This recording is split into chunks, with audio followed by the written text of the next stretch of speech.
Glory to God, glory to God. May the Lord help us to gear up for the greatest harvest of souls this world has ever seen. This world has ever seen.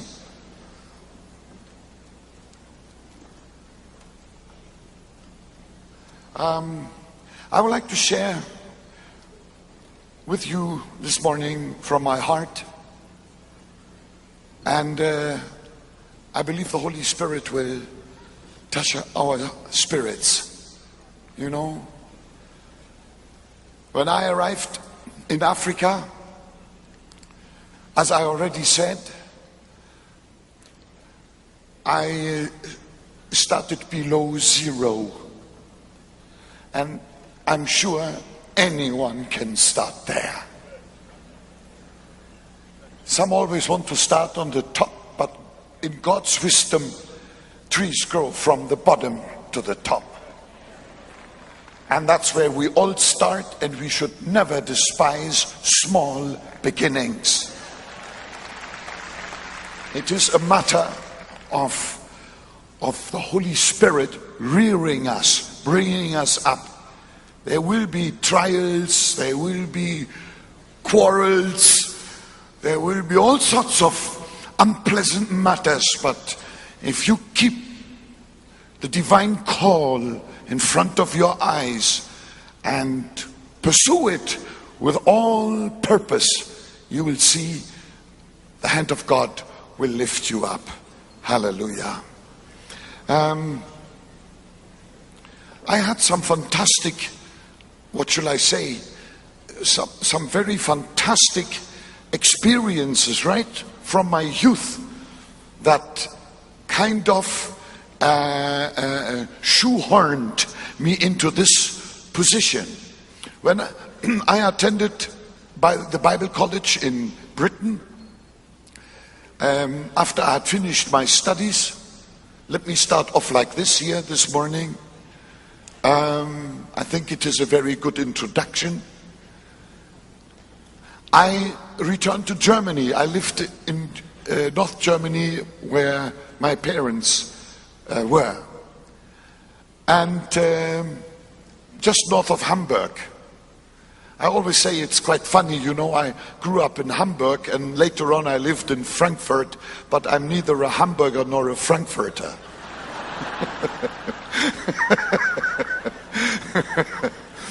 Okay.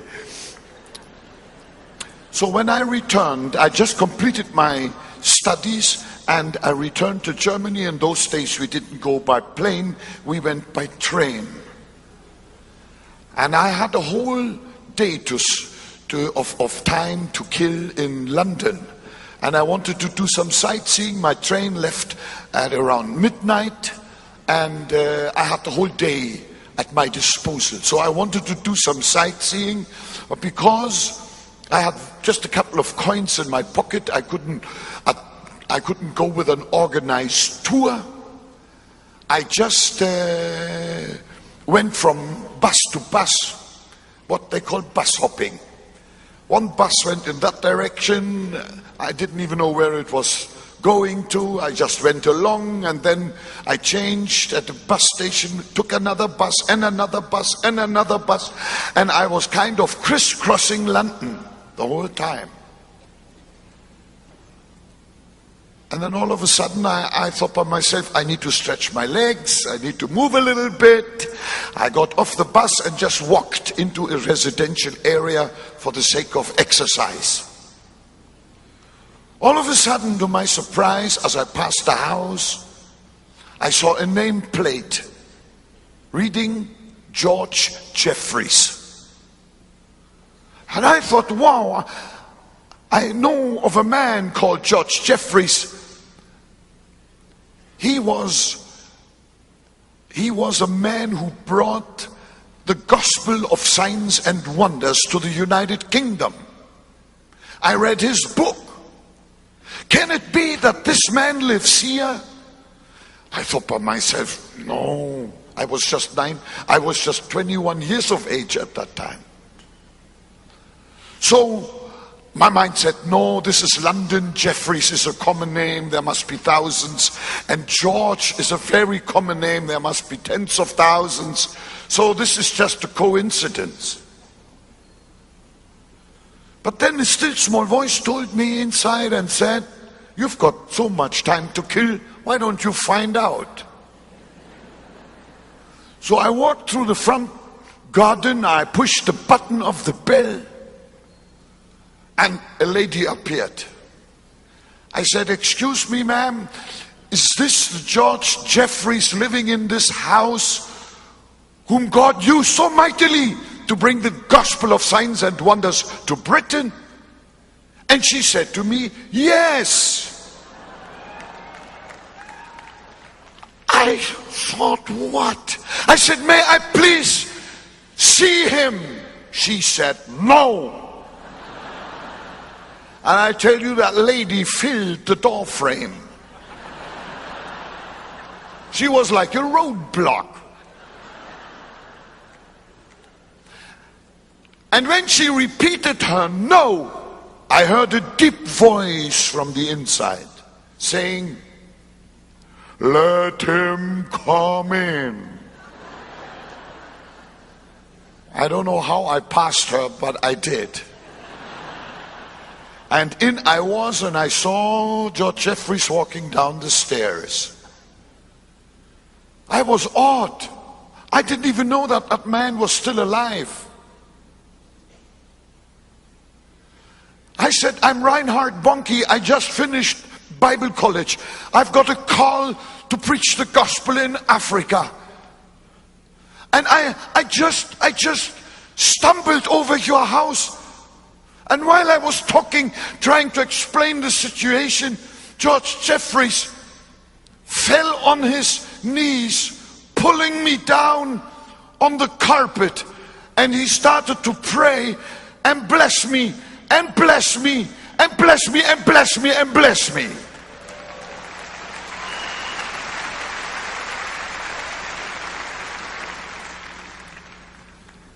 And the glory of the Lord filled that place. After 30 minutes about, I got up again. I was dazed. I staggered out of the house trying to find the bus stop. And I said to myself, how is it possible that I stumbled on this house? How is it possible? I didn't even know that man was still alive. He wasn't on my mind at all. How is it possible? Today I know that my bus driver must have been the Holy Spirit. I caught the train in the night back home.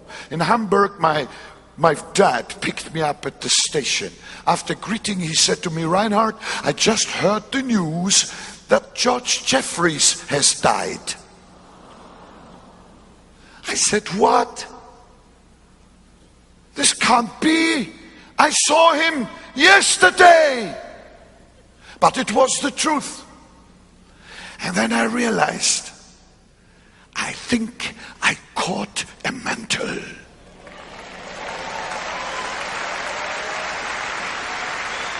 I think I caught a mantle.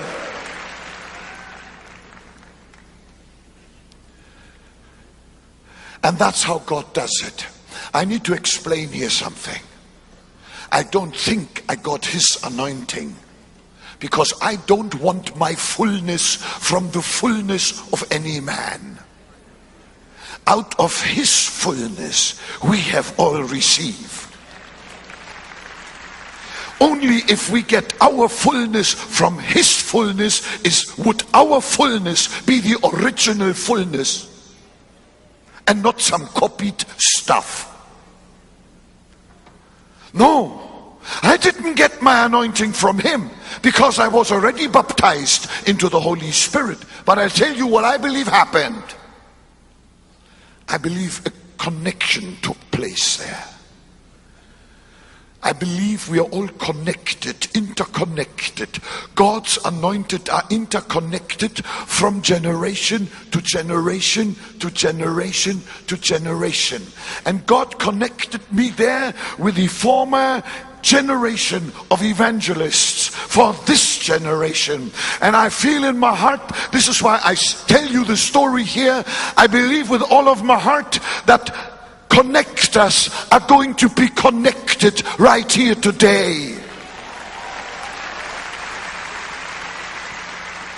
These things do happen, and it goes back, right back to the Apostle Paul. It goes right back to Jesus himself. May the Lord grant this, that we are not just hearers and enjoyers of the Word of God, but that we get going. Go! What frustrates me, I want to be very honest with you, I'm not really going to conferences much. I'm not a revivalist. I'm not called to shake up sleeping Christians once a year. That I don't like it. Next year they are sleeping again. And next year they are sleeping again. Oh, I tell you, may a fire start burning in your souls, and that will lift you out of your seats.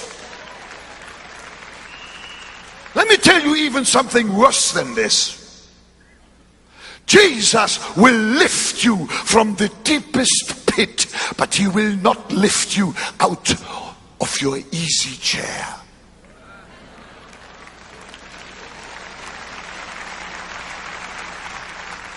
He will not. He will not put the propeller behind you and shoot you off.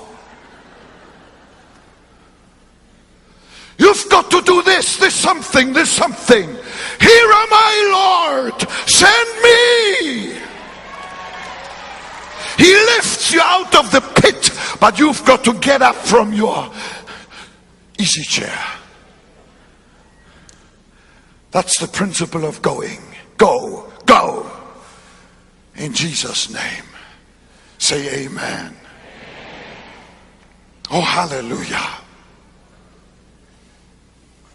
When I arrived in Lesotho, I told you already, people weren't interested in my preaching.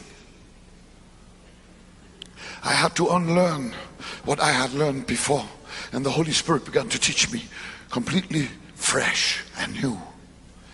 It was the hard way, but it was a blessed way. All of a sudden I realized the way I was coined and I had been taught was the way God couldn't use me. So by his grace, he reeled it all back and pushed record and started afresh. Hallelujah. I started a Bible correspondence course in Lesotho. And to my surprise, 50,000 enrolled. When that happened, it was as if I had just emerged with the submarine. And through the periscope, I could see what happened on the surface of the ocean.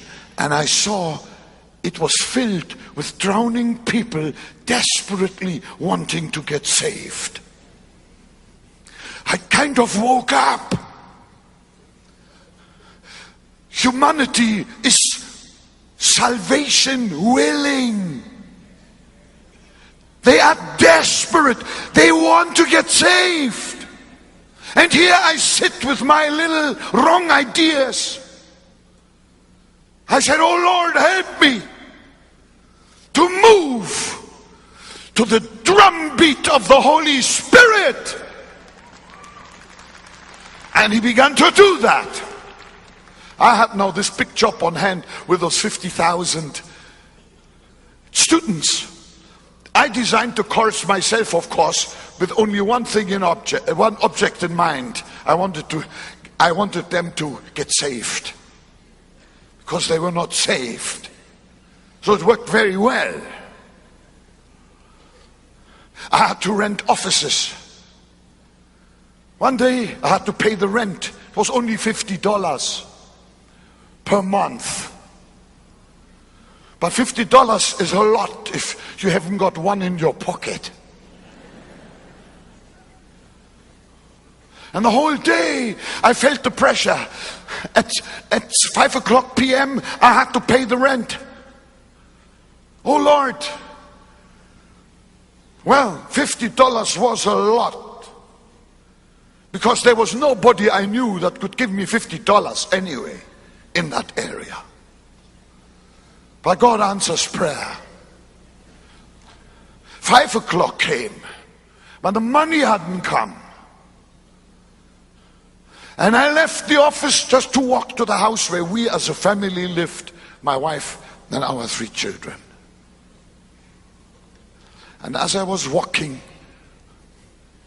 on the road home, on a public road, lots of people crossing, all of a sudden, Holy Spirit just came on me. And I heard a little voice say in my heart, do you want me to give you $1 million? What a temptation. $1 million. For moments it shot through my mind what I couldn't do for Jesus with $1 million. $1 million, I said to myself, I could bombard the whole world with the gospel. Today I know better.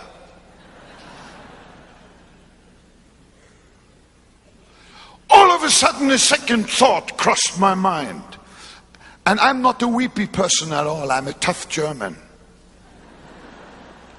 I stood there on that public road, tears gushing out of my eyes.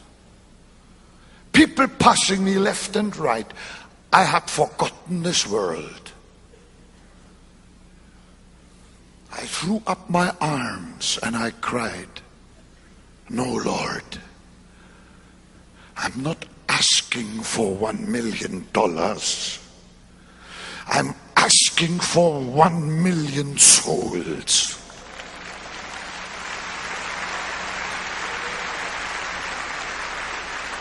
I said, Lord, 1 million souls less in hell and 1 million souls more in heaven.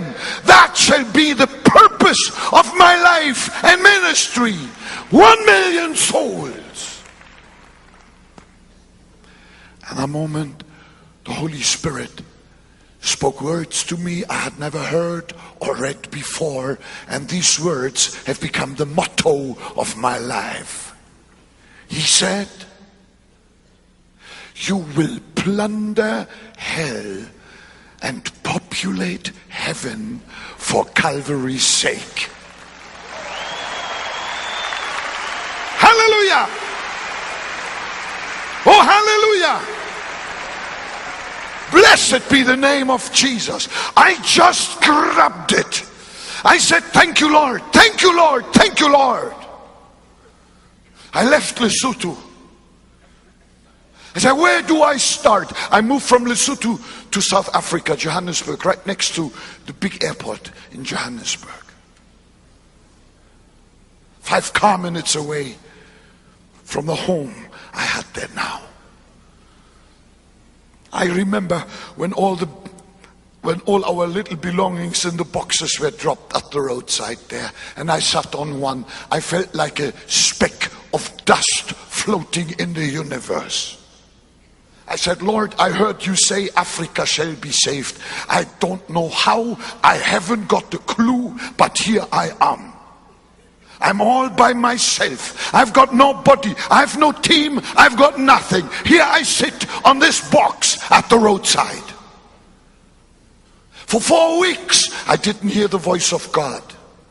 And I felt ill. I went to a doctor. He said to me, you've got stomach ulcers. I said, what? And then God spoke to me. In the morning I woke up without stomach ulcers, and I haven't had them since.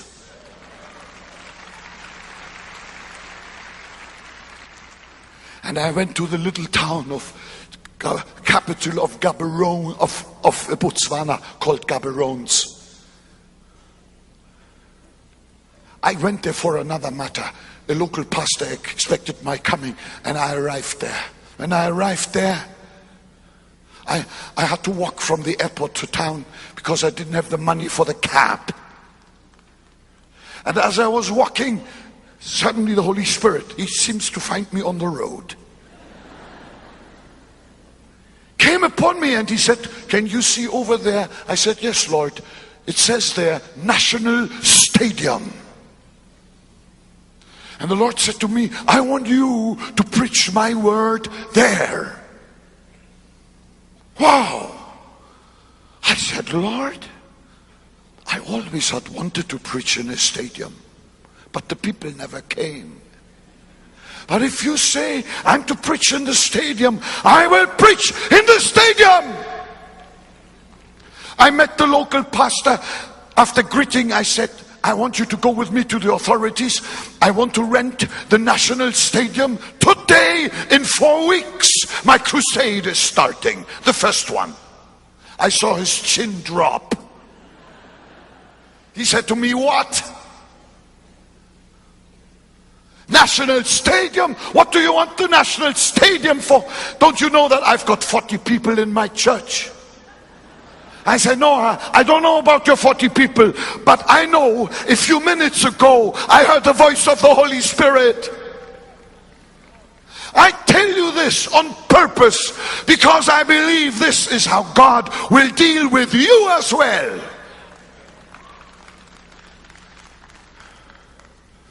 He was humble enough to go with me to the authorities, and when I put my signature under the contract for the stadium, I started to perspire.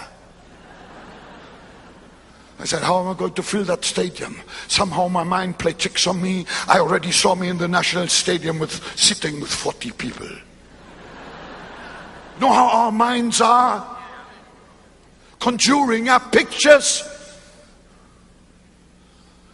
I quickly added a few days to my visit in Gaborone. I went from church to church. I said, "I'm Reinhard Bonnke. In 4 weeks' time, we have a great crusade here in the National Stadium. Would you please be so kind to cooperate?" Everyone said no.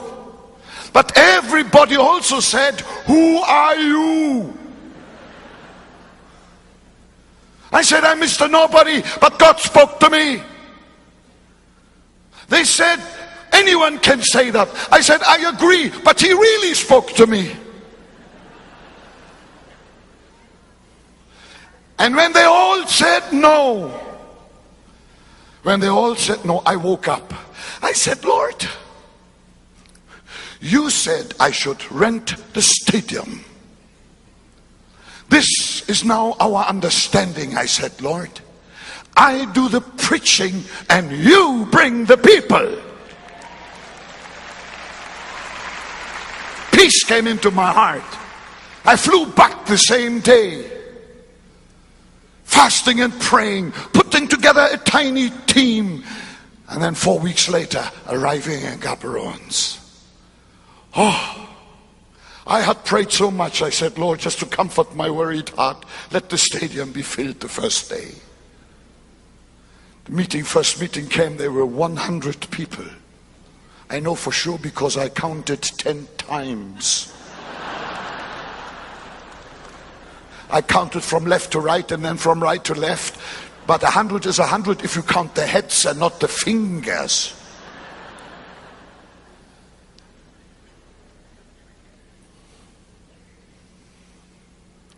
I took my Bible, I opened the Bible, I began to preach. I was very disappointed. I preached about 10 minutes and suddenly jumped up over there and shouted, "I've just been healed!" Another one, 4. And I thought by myself, that is funny. I didn't even preach on healing.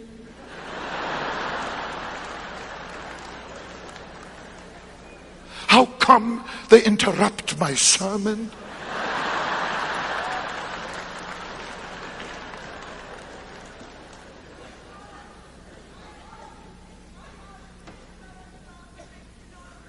Hallelujah, hallelujah. Psst.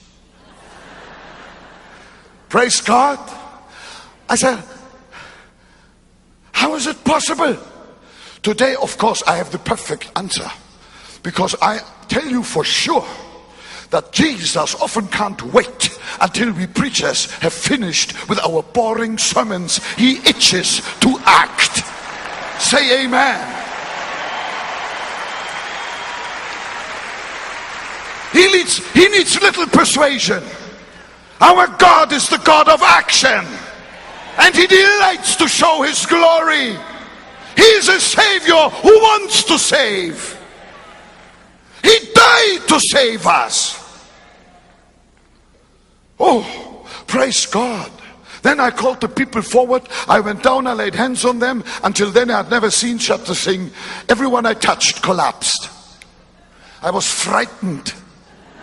I'd never seen this. I heard this happen somewhere in America. I had never seen it.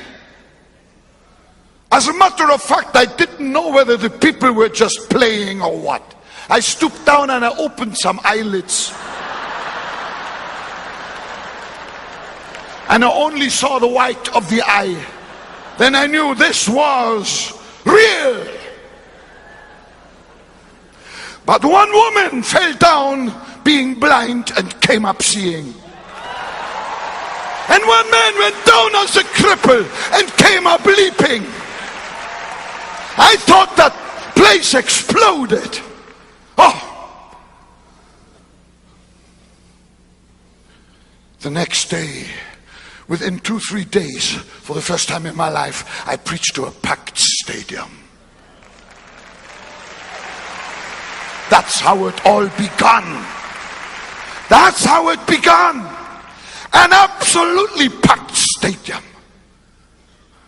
For the first time in my life, I saw thousands of people getting up all at the same time. Before I made an altar call, first I didn't know which direction they were going to go.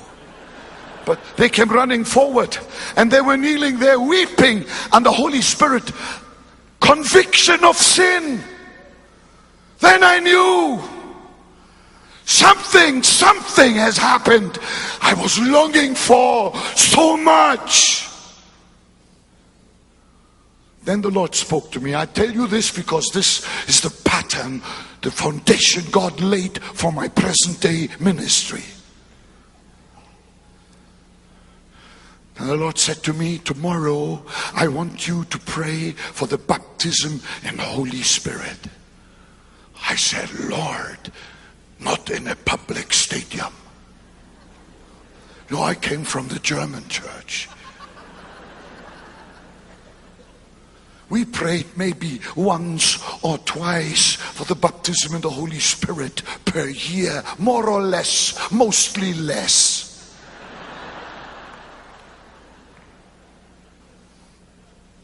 And when the holy day came, we locked all the windows, we drew all the drapes, we locked all the doors. Nobody was to hear how we would praise the Lord in new tongues.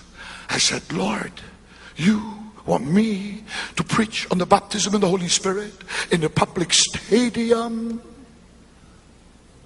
The Lord said, yes, I have a very good reason. I said, Lord, what is it? Please tell me. He said, in the last days, I will pour out of my Spirit on all flesh. And there's so much flesh around, I can't fit them into a prayer meeting. Oh, I said, Lord, forgive me. I stood up, I said to the people, tomorrow you're going to see what human eyes have never seen before. I didn't tell them that I hadn't seen it myself either. I said, the Holy Spirit is going to fall in the middle of the stadium and you will all be filled with power from on high. Oh! The next day, capacity crowd.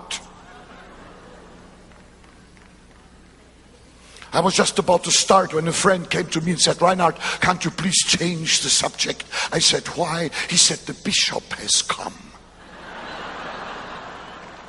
I said, no change of subjects. It's a high time the bishop hears about it.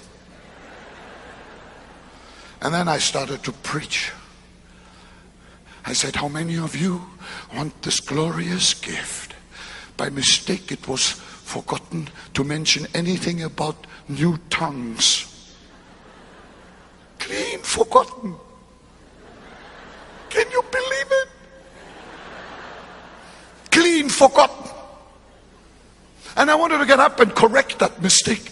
The Lord said, leave it. There the people stood wanting to have that gift. Oh, I said to them, lift your hands and close your eyes. But I kept my eyes open. I wanted to see. And then, as the praise was swelling up, I saw it. Gigantic wave of transparent, beautiful water moved in from my left side, slowly racing through that stadium. And as I saw that wave sweep over the crowd, everyone it touched, all the people in the stadium fell on their backs and were praising the Lord in new tongues as the Holy Spirit gave them utterance.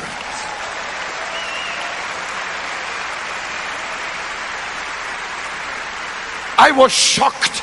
I stood there shaking like a little boy, weeping. I cried, my God, my God, my God, is it possible? Is it possible? And since that day it rings in my spirit. In the last day, says God, I will pour out of my spirit on all flesh.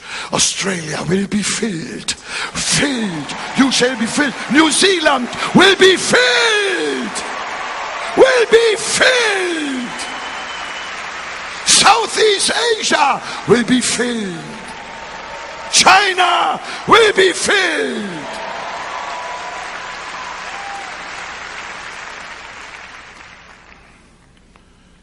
Blessed be the name of the Lord.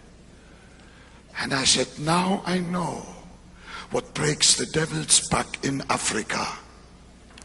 It's nothing but a massive outpouring of the Holy Spirit. We can come with our clever sermons, but you know sermonettes are for Christianettes. But if you come in the power of the Holy Spirit, no devil can resist.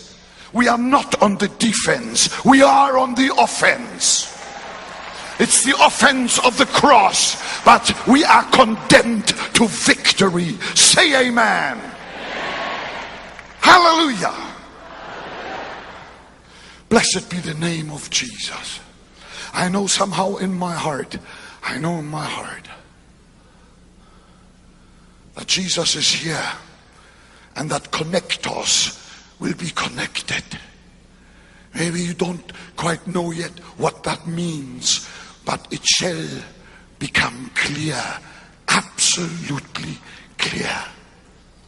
I always was highly interested to know, how did Jesus did the calling? How does he call? It is actually quite easy, because he does call today as he did call in the past. And if you want to see how he did call in the past, you only need to go back to Luke chapter 6.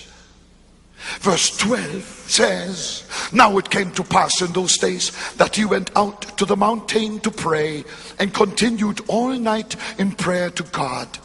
And when it was day, he called his disciples to himself, and from them he chose 12, whom he also named apostles.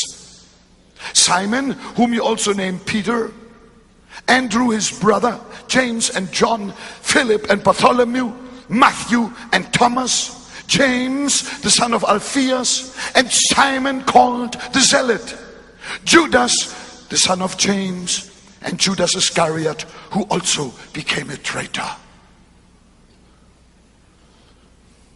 Now let me draw your attention to one or two important matters. Jesus was on his way to pray early in the morning. It says here Sorry, he went there late at night. He prayed all night. All night, scholars say, means 12 hours. Let's say 7 o'clock in the evening to 7 o'clock in the morning. 12 hours. After all, he wanted to choose 12 apostles. He, I'm sure, possibly wanted to dedicate 1 hour of prayer for each of them. Can you imagine Jesus praying? I always wondered, how did Jesus pray? Wouldn't you be thrilled if you knew Jesus had prayed a whole hour for you? Huh?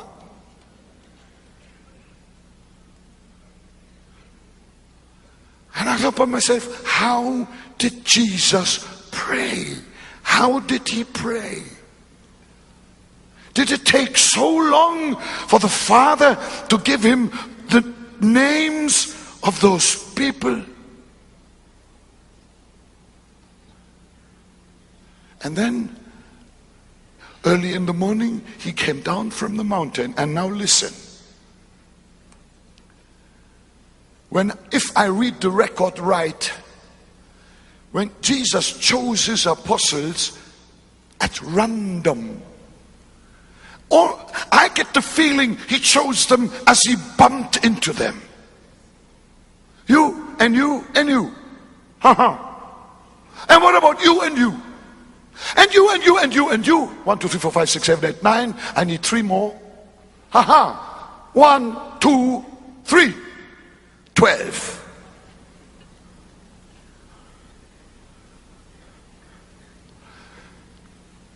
Please, excuse me, I don't want to be disrespectful to Jesus. In half a minute you will understand why I say what I now say. I thought by myself, I don't need to pray for 12 hours and then go and make such bad choices.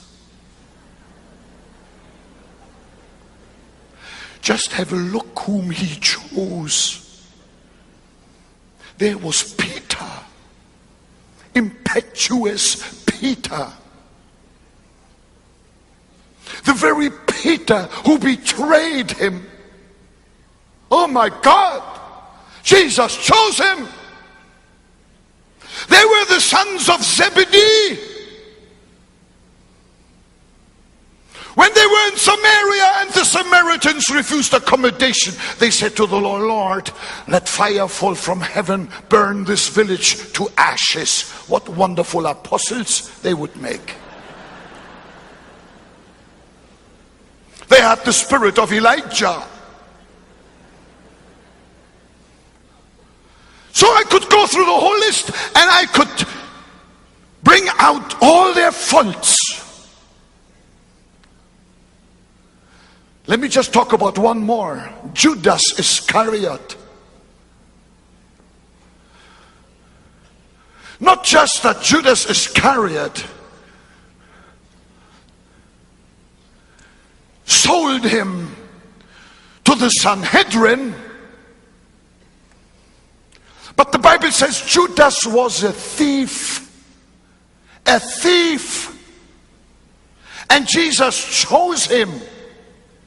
I want to warn every pastor here, never choose a thief as your church treasurer. But Jesus did just that. He did just that. And then I said to myself, no, I cannot believe that Jesus prayed for 12 hours on that morning or through that night. Father, show me the Superman in Israel. I want to pick my apostles. I'll tell you why Jesus didn't pray like that. Because Israel had no Superman. Australia has no Superman. America has no Superman. Germany for sure has no Superman. There may be some in Hollywood, but they are all fakes. all of them. So what did Jesus pray? What did Jesus pray? You know what happened to me? I say this with awe. It was to me as if the Holy Spirit took me and carried me to that mountain where Jesus was praying. And I kind of heard what he prayed. Jesus did not pray, Father, show me the Superman. He prayed something entirely different. This is what he prayed. He said, my Father. He always said, my Father.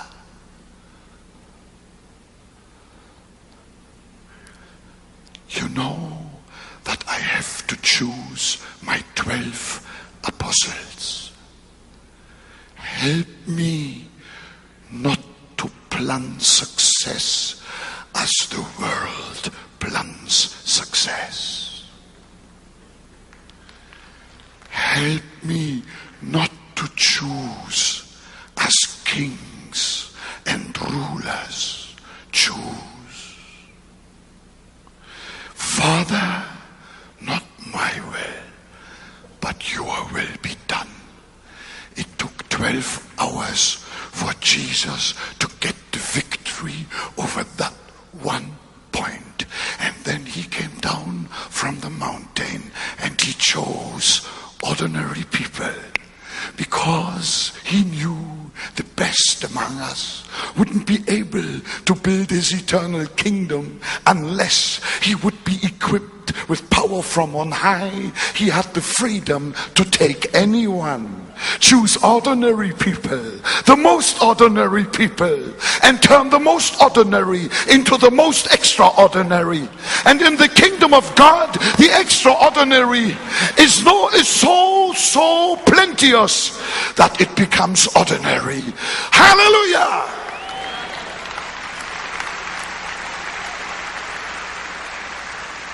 I tell you how we would have chosen. We wouldn't have gone to pray on a mountain. We would have gone to the University of Jerusalem. We would have said, give me a list of the top students here, the best communicators, the best orators, those who are movers of man. We have got a gospel that needs to cross the whole world. Jesus didn't come close to the University of Jerusalem. And this gives a chance to all of us. Are you happy? Are you happy? Thank you, Jesus. Thank you, Jesus. Oh, thank you, Jesus. He even chose me. He even chose me. That's a mystery to me. But I said, Lord, as long as you don't find anyone else, thank you very much. Hallelujah. It's the greatest honor. It's the greatest honor in this world. It's the highest form of life on earth. I always feel that my mortal hands can build God's eternal kingdom, that my mortal lips can preach the eternal gospel is the privilege of all privileges. Oh, hallelujah.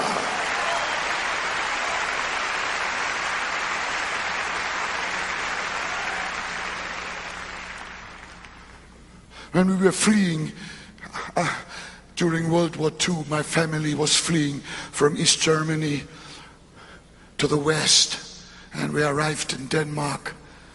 We Germans were all put into refugee camps, and from my 5th year to my 9th year, all I knew was barbed wire. There was no proper school. There were no qualified teachers. And when at age 9 we were repatriated to Germany after finding our father through the Red Cross, they put me into the school of my age group. I had to catch up 3 years. That's why I struggled at school, not because I was dumb, but I had that disadvantage. I struggled and I struggled until I caught up. And it was very easy. But I felt so inferior. My scores were so poor. And I prayed and I struggled. In Germany, when somebody is no good, we have a special name for them. We call them zeros.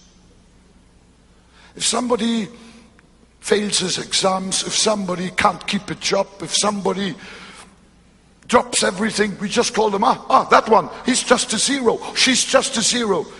Zero in German is null. We call them nullies. That is just a zero. Well, I tell you one thing, I was a zero when God called me at age 10. But I responded. I was so moved. I was shaking and crying. I responded. And Jesus said, Reinhard, come.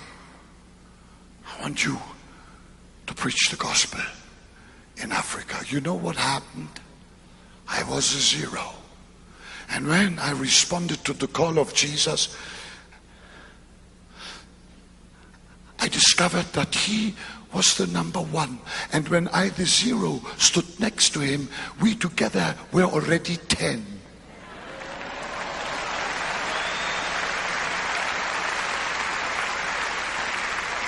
Is there any other zero? Let me see your hand. All right, 100. All right, 1,000. All right, 10,000, 100,000, 1 million, 10 million, 100 million, 1 billion. I don't mind, as a matter of fact, I don't mind to be the last zero, because the last one is the most valuable. Say amen. This is the lesson. Jesus puts value into everyone who follows him. Eternal value into everyone who follows him. The other side of the story is, take the one away and the zeros become all zeros again. I have made up my mind. I seek the honor of God and not the honor of man.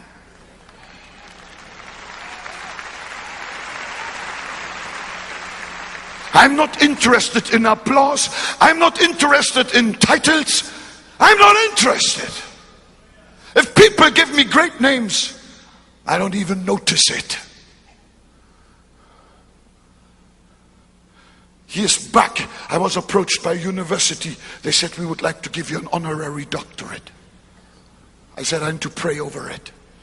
When I finished praying, they called me, said, will you accept the honorary doctorate? I said to them, I don't need a doctor because I'm not sick. No, I've got nothing against education. As a matter of fact, I got a little bit of it myself. But what I'm saying is this: all the wisdom of man will not save one soul. Jesus had to die on the cross. The Holy Spirit had to come. He raised Christ from the dead. And he sends us out and empowers us to preach the gospel. Let's seek the honor of God.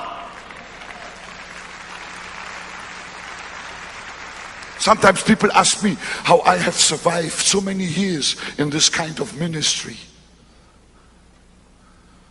I tell you how I have survived. Because I'm immune to the praise of man, I am also immune to the criticism of man.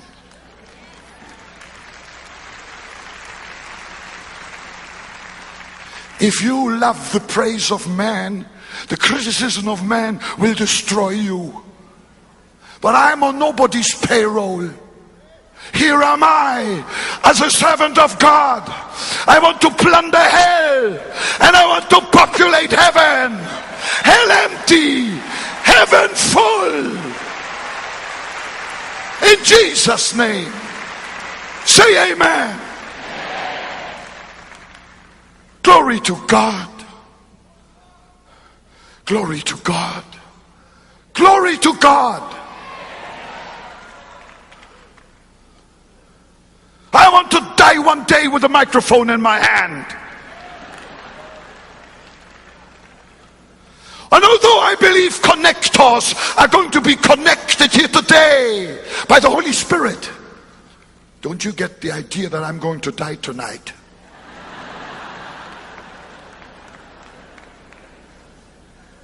You know how I imagine it? I imagine standing with my microphone in front of 1 million people in Africa, and while I preach, suddenly I see the sweet chariot.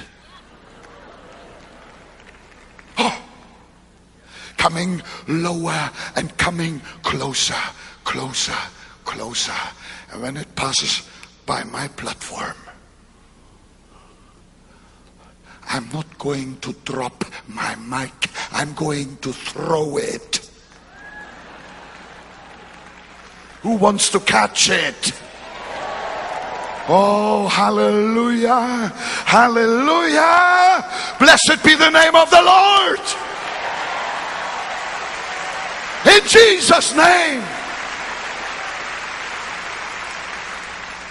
I once prayed with an old man. I think he was over 90, and he was about to die. And suddenly a strange thought touched my heart. I thought by myself, what would I pray for if I was now him, ready to go? I didn't need to think long. I said, I know what I would pray. I would pray, Lord, give me one more crusade. I want to hit the bullseye one more time. Oh, hallelujah!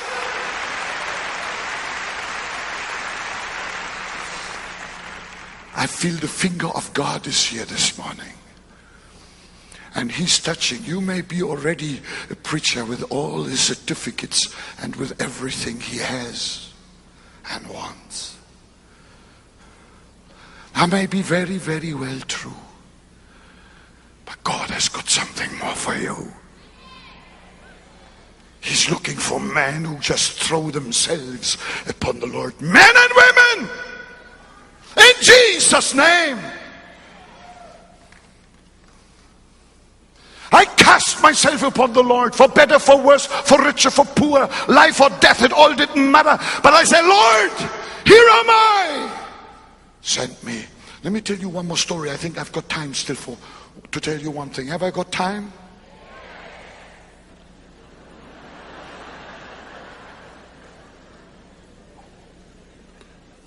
This is my petrol. I had a crusade in the Congo, Lubumbashi. The stadium was packed. In those days we still had the crusades in the stadium. Today we have the fire conference in the stadium. In the afternoons I don't allow anybody to interrupt me. I pray, I prepare, I focus for the evening. I was on my knees at my bedside. I just opened the Bible. I wanted to read where I had left off when the Holy Spirit said to me,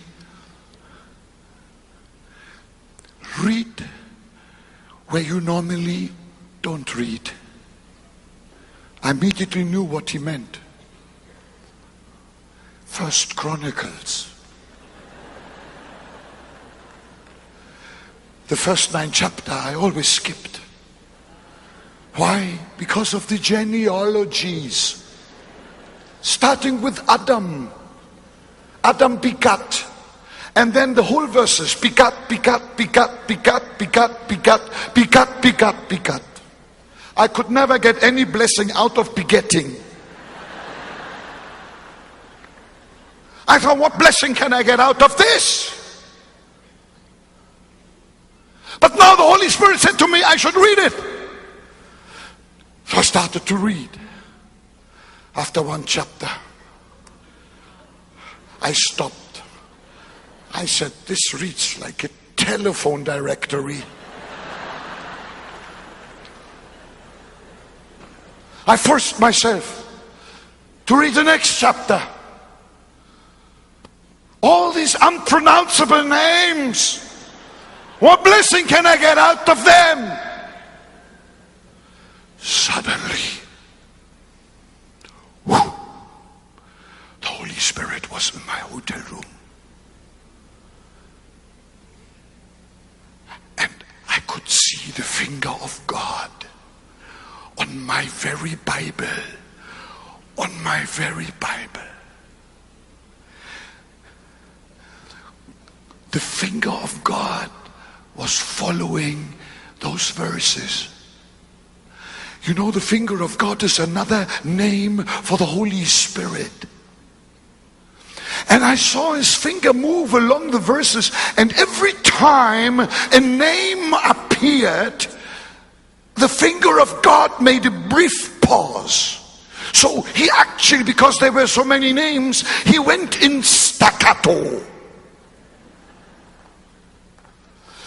All of a sudden I realized these names seem to be a bother to me, but they are highly interesting to the author of that book. Every name is extremely important to God. Your name. And I thought by myself, why is the finger of God moving in staccato? And then I realized the Lord was looking for people who were willing to dedicate themselves to the building of his eternal kingdom. Whom shall I send? And who will go for us? I was awed by the presence of God. What an experience. And you know what I feel right now? The finger of God is here. Not moving over pages, but moving through the rows. Maybe starting right there on top. I may not have seen you even, but I tell you, you are on God's list to be touched this very moment by the finger of God.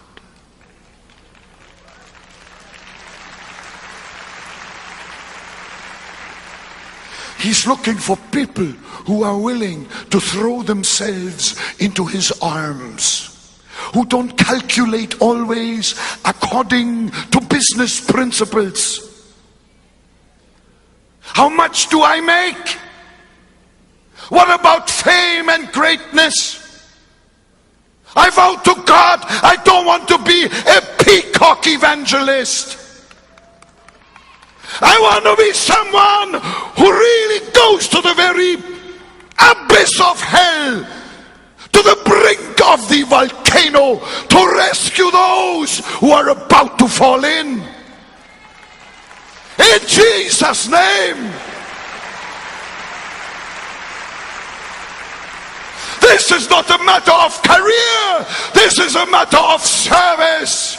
Be faithful unto death, and I will give you a crown of life.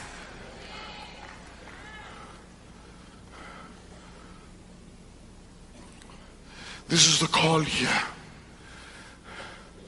Jesus is willing to call any zero, and the moment you respond, he sets himself in front of you and you will change. It's amazing. It's absolutely amazing. And the finger of God is here. If you say yes, well for you. If you say no, you may leave here, but one thing will never leave you. The fingerprint of the finger of God is forever impressed on your soul and on your spirit. You will never get rid of him, I promise you.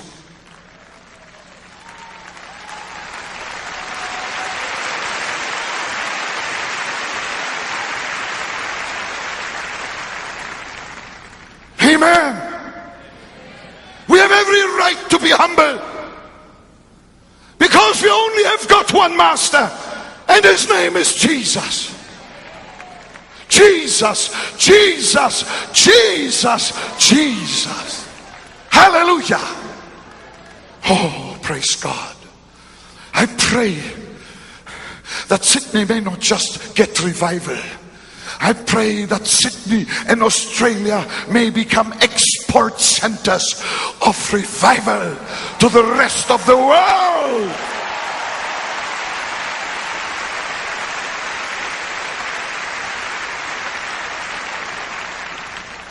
Whom shall I send?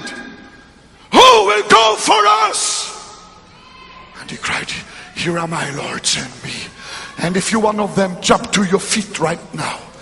Just jump to your feet. I wished I could lay my hand on you. I can't, because the arrangements here don't allow it. But I'll tell you one thing. The finger of God has already marked you and touched you. And God means business with you if you are serious with him. Some of you have been already called 10 times, and you don't need to stand up again. You should rather go and buy a suitcase and a ticket and go, and Jesus will go with you. This is what I'm telling you as an evangelist who comes from the very front line. Some people are so obsessed with getting the approval of man. You need the approval of God, and that flame on your head is your legitimation and is your authority and your ordination in Jesus' name. Rescue the perishing, care for the dying. Close your eyes, lift your hands. Let's worship Jesus. Dedicate yourself. Come on. Lord, I pray that you may now lay your hand on every head in the name of Jesus. I pray, Lord, that all excuses of the past may and shall melt away and shall never be found ever again. In the name of Jesus, I pray, Lord, that Connectors will now be connected with those who went before us. We will take their torch, their burning torch. We will take that burning baton and carry it to the finish line. Australia shall be saved. China shall be saved. Indonesia shall be saved. Oh my God, Papua New Guinea shall be saved. Southeast Asia shall be saved. India shall be saved. And Lord, I pray, mark everyone that lifts their hands to you.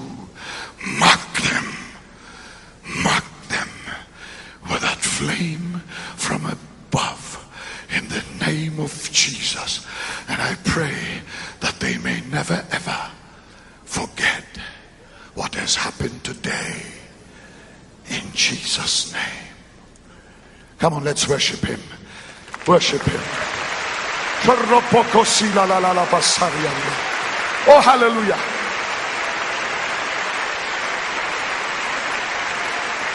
Oh, hallelujah. Oh, hallelujah. Oh, hallelujah. Kurapapakashia sarianto robopokoshia. Ilala masarra pokoshika la basia. Ikaroposhiam dololobosia.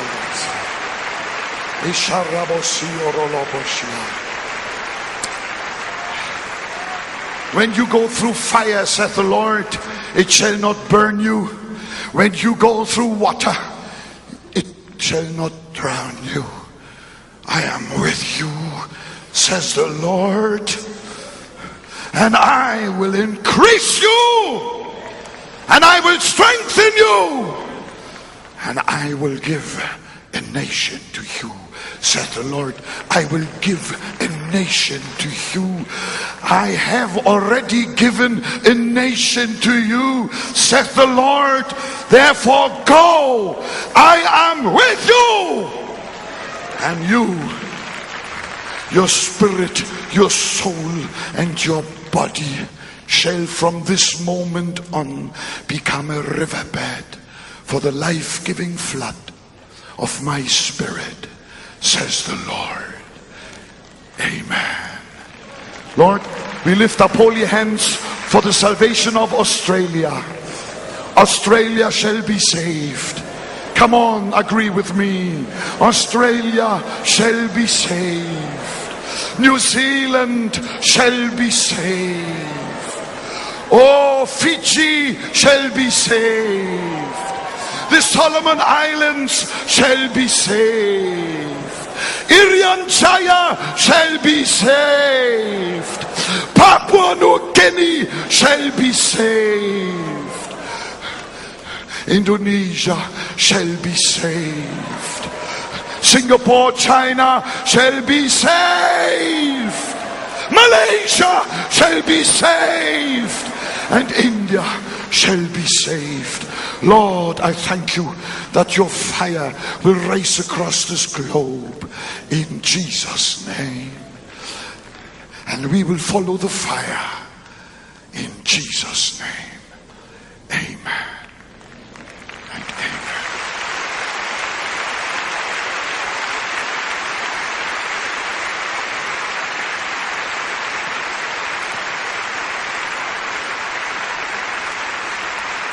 I'm looking forward to tonight. I'm looking forward to tonight. I believe God is going to do something fantastic. Are you blessed? Amen. You know, I got all my stuff here and forgot to mention it, that it's just like me. I just want to mention this, if I may. I've written a book called Even Greater. If you start reading it, I guarantee you will not drop it before you finish it. These are 12 real life stories that inspire you to do greater things for God. It's a fantastic. I wished I had time to share with you a little bit, but it's absolutely fantastic. It will knock you off your sofa. Amen. Hallelujah.